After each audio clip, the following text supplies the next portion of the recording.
Para inaaga sa Indo mga kapaps, ito nga pala kakagising lang namin. So ito na yung pangatlong araw namin mga paps. Ito na yung pinakakahintay nating araw kasi marami na tayong view na mapupuntahan na tourist spot dito sa Catanduanes. So dito nga pala kami nag-camping, di nagpakita sa atin yung sunrise pero napakaganda naman ng view. Nakaharap kami sa Pacific Ocean mga kapaps. Pack up muna kami kasi dito sa harapan namin parang uulan na, aabutan ata kami mga paps. Yan nakikita nyo. So pack up muna kami para makaalis na din kami at makapunta na sa susunod na destination. Let's go.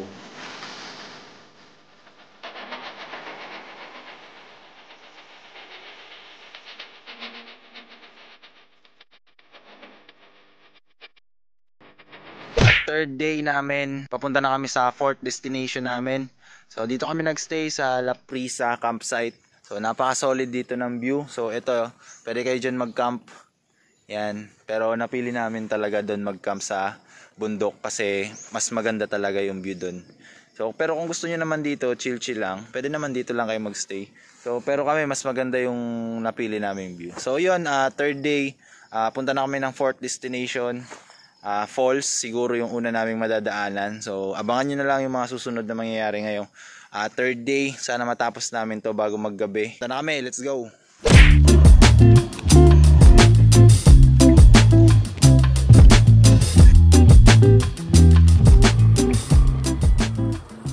After ilang minutes, ilang kilometer mga paps, malapit lang sa campsite, madadaanan namin yung Parway Falls. Kaya syempre hindi na namin papalagpasin, dinaanan na namin mga paps, and iniwan na namin yung motor kasi maulan. Paps, papunta na kaming falls. First destination namin ngayong third day.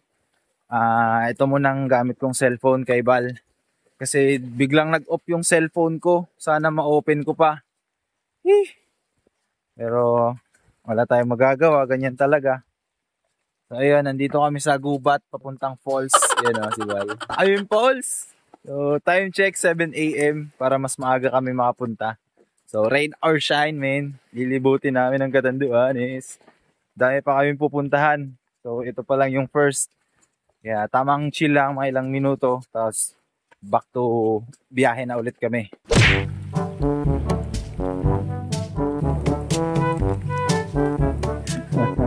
Hindi namin alam, tatawid pala ng ilog dito. Useless. Useless. After ilang minutes nga pala mga paps na lakaran at tawid sa ilog, yan, nakarating na kami sa Parway Falls. Medyo malabo lang siya kasi maulan nga talaga dito mga paps. Pero napakaganda ng lugar at nature mga paps, nakaka-relax at walang masyadong ingay. Nature lang talaga. So yan mga paps, ipat na tayo sa sunod nating destination. So hanap tayo ulit sa Google. May Google Map naman kami and may destination naman kami. Pero may mga bago kasing labas, kaya pupunta natin sila. Go! Ako nga pala kami nakarating sa falls mga paps. Ito nga pala yung daan ng mga madudulas at pwede kayong mahulog. Kaya syempre pag pupunta kayo, ingat-ingat lang.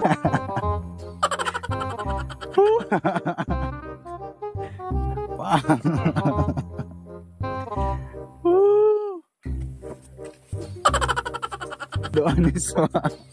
Pa more. Pumunta dito sa falls. Dapat naka-chinelas kayo, ready kayo na mabasa yung sapatos nyo kasi tatlong ilog ang dadaanan yung mga paps bago kayo makapunta sa falls. At madulas. Pero sabi nila di daw madulas dito pag hindi maulan. Maulan ngayon. Kaya talagang madulas. So napalaban sa sapatos natin. Dahil di pa kami nag-breakfast mga paps, coffee break muna kami dito tsaka pahinga na rin kasi medyo mahaba-haba pang biyahe ang gagawin namin ngayong araw mga paps. Stop over muna kami dito sa may Maville Elementary School. Baga manok na din to. Pero malayo pa yung sentro at medyo 30 minutes pa siguro. Pero dahan-dahan lang naman kami. Tingnan natin kung ano pa yung mapupuntahan namin mga paps. So nakigamit muna tayong cellphone kasi nag-off yung cellphone ko. Di ko alam kung bakit bigla na lang nag-off. So first time yun. Coffee break muna si Bal. So coffee muna kami. Kaya nga pala namin magkape, dumaan muna kami sa paayusan ng motor kasi yung motor ni Bal papaigpitan niya daw ng kadena para solid yung biyahe namin. Then shoutout nga pala dito sa water station. Bibili sana ako ng tubig pero sabi nung may-ari free na daw. Thank you so much po. Shoutout po sa inyo. Maraming salamat. Punta na kaming Green Lagoon. Ligo-ligo muna ang init. Adventure! Catanduanes pa. 360 pa.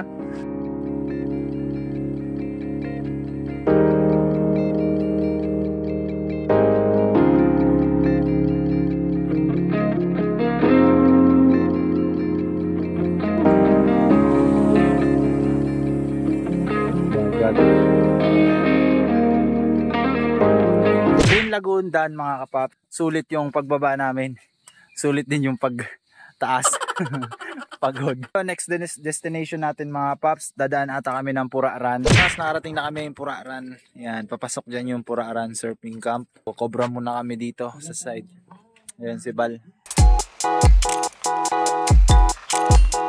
Mga ilang minutes po ang lakad. Ayan mga paps, paakyat na kami ng Binurong Point. Ayan na, nauna na si Nabal tsaka yung ating tour guide ate. Paakyat na kami ng Binurong Point. Basic leg day. Sir. Ay, wala si ate. Paakyat na naman kami. Nature. Oh, Bal. Nature trip. Nakapunta ka natin Binurong. Diba? Maganda dito sa Binurong. Sama ka sa akin, punta kami Binurong. Pero parehas yung first time, sir. Yes. Ah, tapos na. Pero maganda no? Inubos mi na.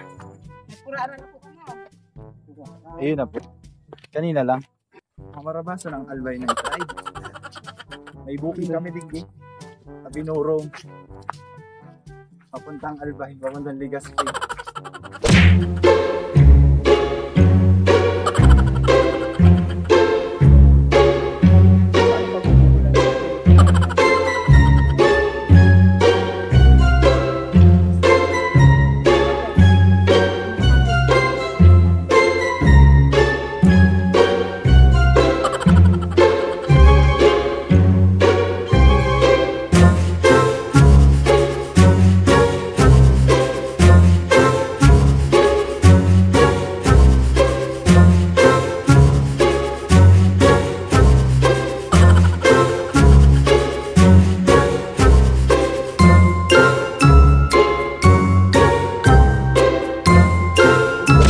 Sa Binurong Point. Solid. Ganda dito. First time ko. So, first time namin ni Bal.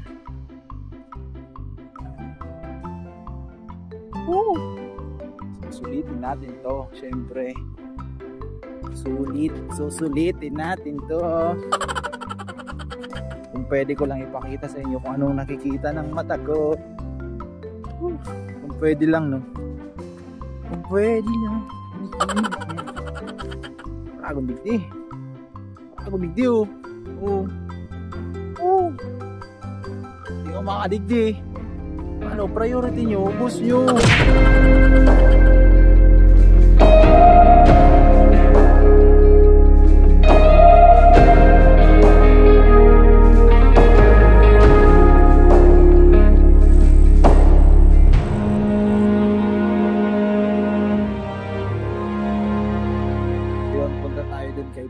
Sa pinakababa. So dahan-dahan lang tayo at basta pag nahulog ka dyan, no? O, rekta ka dyan sa baba pag nahulog ka. Ayan, no? Yan ang yung hulugan mo. Kaya ingat lang tayo dito pag bababa. So pupunta tayo doon. Dahan-dahan lang.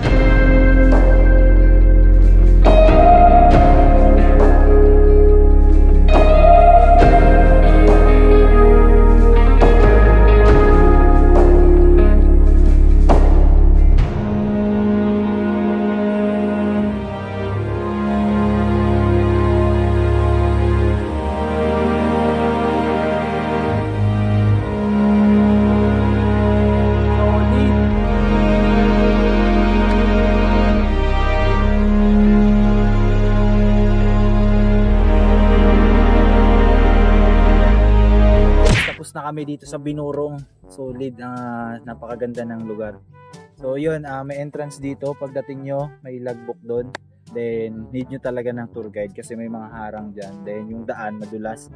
So need nyo talaga ng tour guide. Yung tour guide 250. Magkano yung entrance? 70 pesos. 70 pesos per head yung entrance. So yun, napakaganda at sulit ng pinunta namin dito. Next namin sa Bato, simbahan na lang siguro kami kasi gabi na. Magpa 5 na. Yun, basang-basa pa kami kasi naligo kami sa falls, sa dagat, sa lagoon. So, sinubukan namin lahat. Ang 360 namin, hindi lang kami nagmotor. So, lahat ng nadaanan namin na pwede. At di kami masyado, anong tawag doon? madidelay. So pinuntahan namin mga kapaps. Dating na kami sa bato. So yan, I love bato. Mabuti na lang may I love bato dito kaming nadaanan. So next ito, Birak na mga kapaps. Di na kami pumuntang lighthouse kasi yun, dumidilim na. Yan. So andito kami sa bato. Pipicture muna kami dun sa simbahan. Then rekta na kami Birak. Touchdown Birak! Let's go!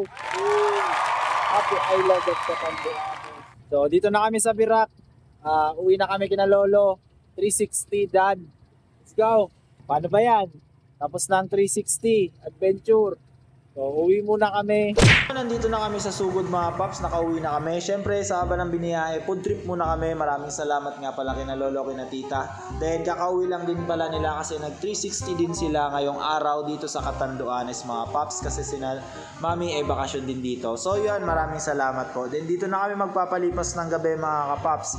Kasi bukas abangan nyo yung pupuntahan namin. May pupuntahan pa kaming lugar mga paps. And after nun, babalik na kami ng Legazpi. So maraming salamat sa sumubaybay ng ating Catanduanes 360 loop. So bukas meron pa. Thank you so much. See you tomorrow. Peace out.